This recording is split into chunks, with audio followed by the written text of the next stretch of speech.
مرحبا بكم في الإعلان الرسمي للحلقة السابعة لمسلسل القلب الأسود. بعد عودة ملك ونوح فإنهما انصدما كثيرا لأنهم وجدوا سيفيلاي وجيهان على طاولة الزواج، وفعلا تزوجوا، وذلك بخطة محكمة من صمد وأخته. والآن حكمة تخبر صمد أخيها أن سيفيلاي وقعت في حب نوح وأنهم عشاق، وكذلك بالنسبة لجيهان وملك.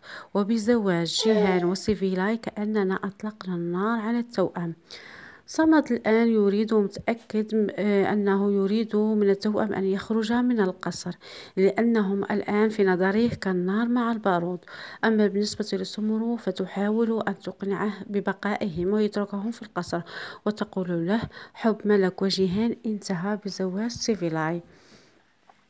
أما بالنسبة لنوح فإنه يسأل أخته لماذا هي حزينة جدا عندما رأت زواج جيهان وسيفيلاي، ويسأل هل هناك علاقة تجمعهم معا، لأنه الآن لا زال لا يعرف بأن ملك تحب جيهان كثيرا.